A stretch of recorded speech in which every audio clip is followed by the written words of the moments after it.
तबलीग ये एक अरबी भाषा का शब्द है जिसका अर्थ होता है प्रचार। जमात भी अरबी का शब्द है जिसका मतलब है लोगों का समूह। तबलीगी जमात एक सुन्नी मिशनरी ग्रुप है जिसमें शामिल लोग इस्लाम के उपदेशों को फैलाने का काम करते हैं। मगर 2020 में इस्लाम फैलाने वाले लोगों पर कोरोना वायरस फैलाने का आरोप लगा था। आरोपों की लिस्ट इतनी लंबी थी कि उनके खिलाफ 16 FIRs दर्ज की गई थी। 5 साल बाद दिल्ली हाई कोर्ट ने उन सभी FIRs को केस में दायर चार्जशीट को खारिज कर दिया है। 70 लोग 5 साल बाद आरोप मुक्त हुए हैं।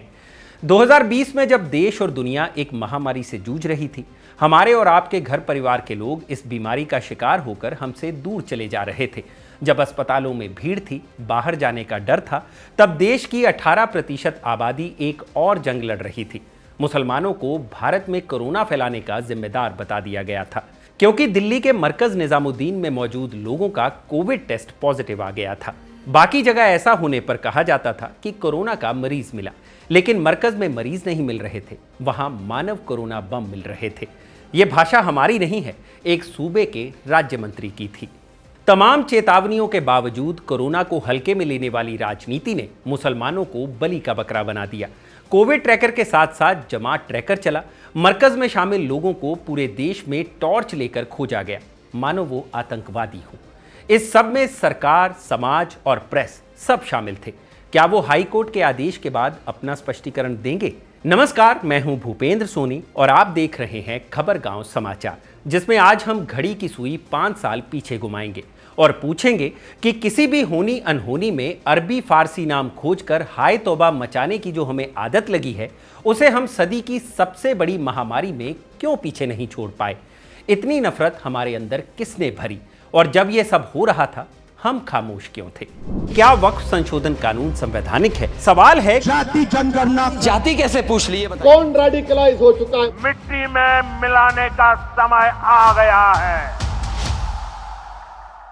30 मार्च 2020 देश में लॉकडाउन लगे हुए 5 दिन बीते थे और खबर आई कि दिल्ली के निजामुद्दीन इलाके में तबलीगी जमात से जुड़े सैकड़ों लोग रुके हुए हैं। ये एक मरकज यानी सेंटर था जो निजामुद्दीन औलिया की दरगाह के करीब है। 30 मार्च को इस धार्मिक आयोजन में शामिल लोगों में से 6 लोगों की कोविड-19 से मौत की खबर आई थी। इसके बाद से मीडिया चैनल्स ने तबलीगी जमात को देश भर में कोरोना वायरस फैलाने का इकलौता जिम्मेदार बता दिया था। दिल्ली सरकार ने पूरे मामले में आयोजकों के खिलाफ FIR दर्ज करने की सिफारिश भी की थी।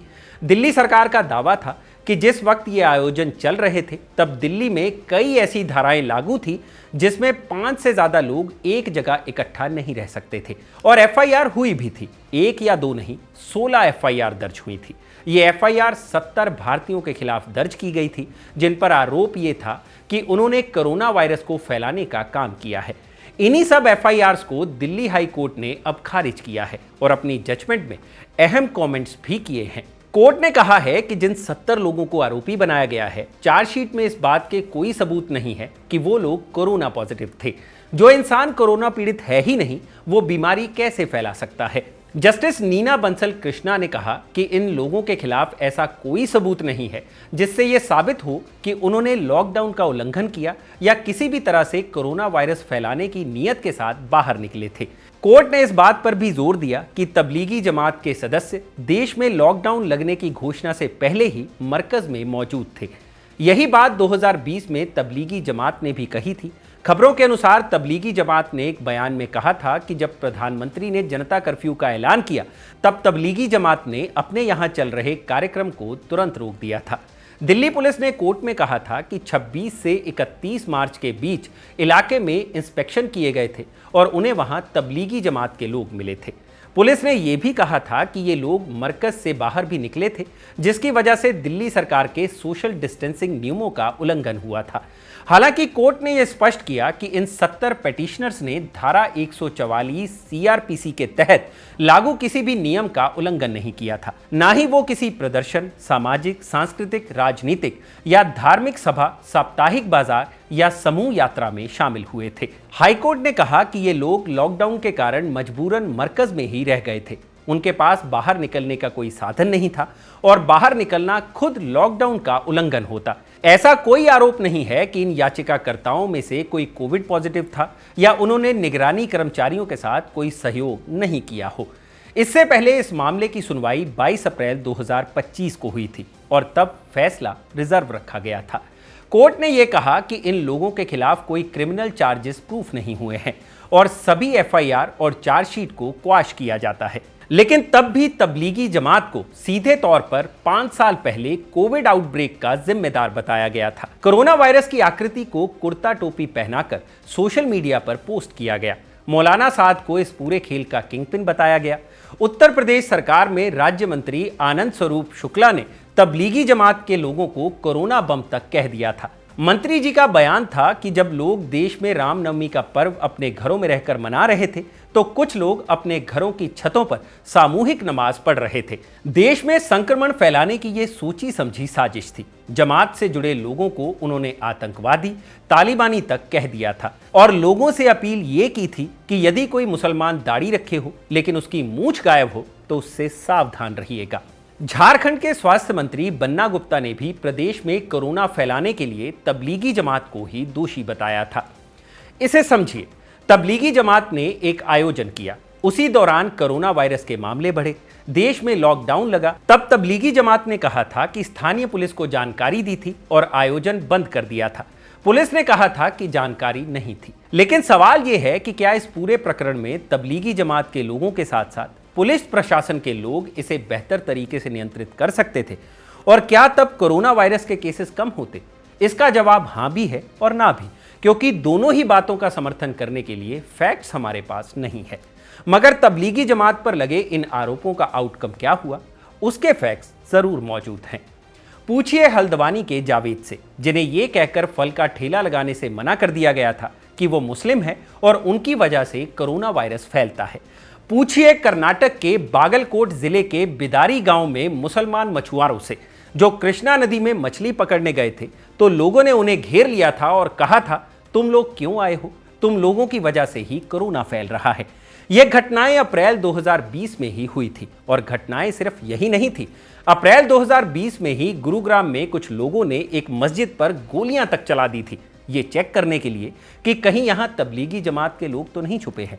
5 अप्रैल 2020 को मेरठ के 3 लोगों अरुण, मनोज और तरुण ने एक अफवाह फैलाई थी कि नईमुद्दीन ने एक दुकान पर थूका है और उनका मकसद कोरोना वायरस फैलाने का था। मगर यह बात झूठी निकली, जिसके बाद मेरठ पुलिस ने तीनों पर एफआईआर दर्ज की थी और उन्हें हिरासत में भी लिया था। सवाल यह है कि जवाबदेही किसकी है? जितने लोगों ने अकारण अपमान झेला, अपने मोहल्लों में शक की नजरों से देखे गए, क्या उन सबको हम कभी भी इंसाफ दे सकते हैं?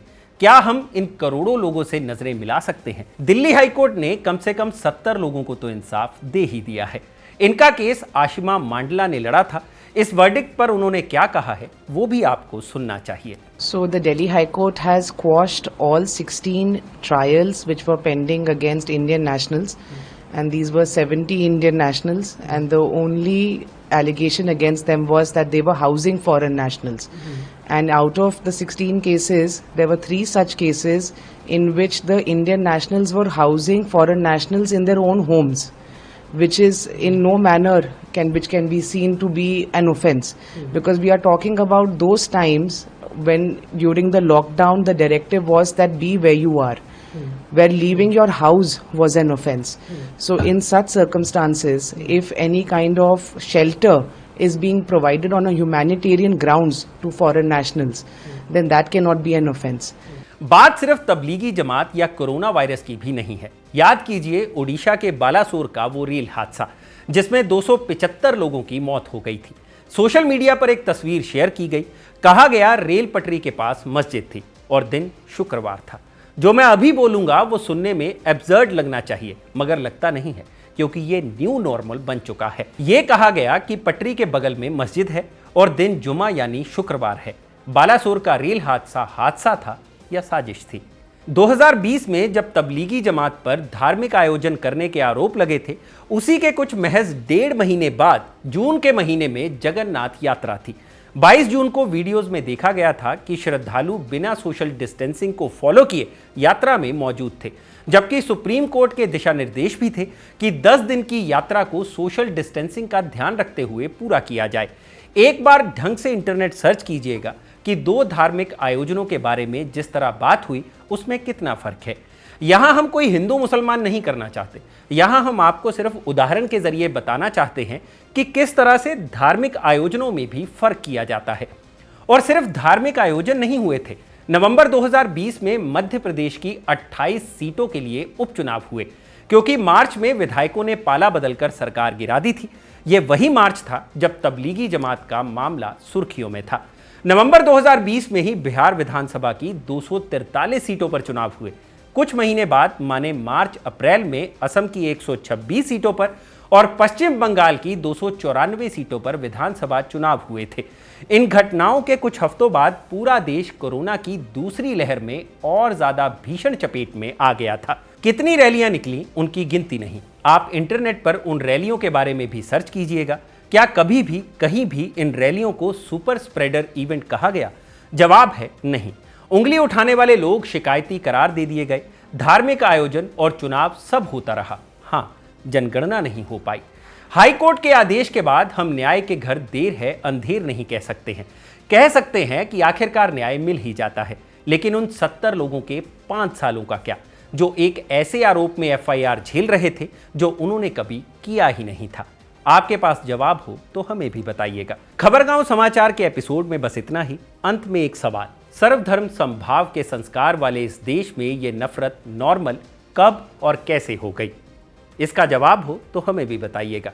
अब हम आपसे मिलेंगे सोमवार को। तब तक के लिए अपना ख्याल रखिए। यह खबरगांव समाचार लिखा था मेरे साथी सत्यम ने और इसे कैमरा के पीछे रिकॉर्ड किया है मेरे साथी अभिषेक ने। आप देख रहे हैं खबरगांव। शुक्रिया।